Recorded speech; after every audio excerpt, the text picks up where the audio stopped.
sometimes we do weird things with the Bible.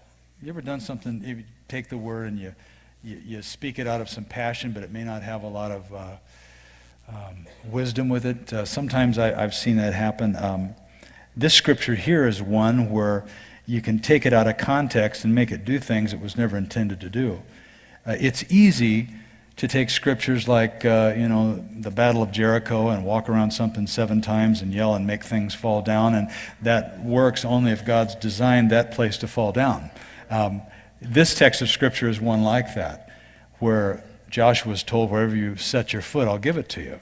It wasn't that he said to Joshua, wherever you set your foot, I'll give it to you. He said, I'll define where you're supposed to walk, north, south, east, and west, and within the parameters of that promise, wherever you step your foot, I'll give it to you. And it's interesting, it was a choice within a choice. God made a choice, north, south, east, and west. He defined this promised land. He said, this is for you, New Hope. I've made this large choice. Now what I want you to do is I want you to walk within my choice, and wherever you decide to put your foot, I'm going to give it to you. And I think God says, wherever you put your foot, I'm just going to make it right. I think what we do is we cripple God sometimes. Not that you could cripple him, but just as a figure of speech. We can take God and reduce him down to a micromanager that has to stamp an approval on everything we do.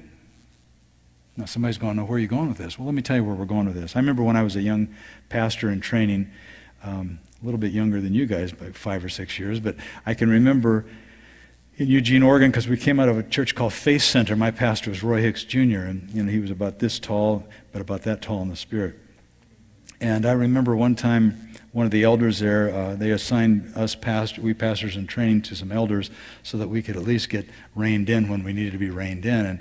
And I was processing going out to pastor with this elder, and I was struggling with some stuff about God giving me permission to go to places and calling me to cities.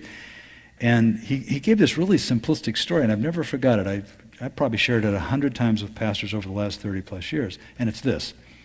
A father takes his son to a carnival, and this is a leadership thing. It sounds so childish you're going to check out if you're into real hyper leadership structures, but get down low with me here because there's some truth here. A father takes his son to a carnival, and the carnival's there, and the rides and all the lights and the flashing colors that kids all love. And here's this clown with a handful of helium-filled balloons blown in the wind, all these multiple colors of these balloons. And the dad sees the kid wants one, so he peels a buck off and gives it to his son and says, go on over there and get yourself a balloon, son. Kid runs over there, a little bitty stinker about this big.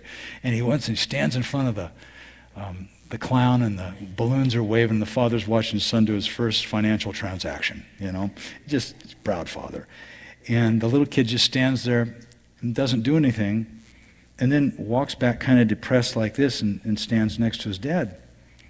And dad says, well, son, where's the balloon at? And the kid just didn't say anything. And dad said, I gave you $1 to go get a balloon. Why didn't you get a balloon? And the little boy said this to the father, well, you didn't tell me what color to get. And the father said this, that was your decision. And I think the choice within the choice is what sometimes we forget, that God gives you the choice to step out, to live in the green light of God. That's one of the chapters in the book. It was just a leader shared something with me and just threw the roof off the top of my heart, understanding God's heart, is that you live in the green light. You don't live in the red light of God. The green light of God means this, is that you go until you're told to stop. Most of the church waits to go and never goes.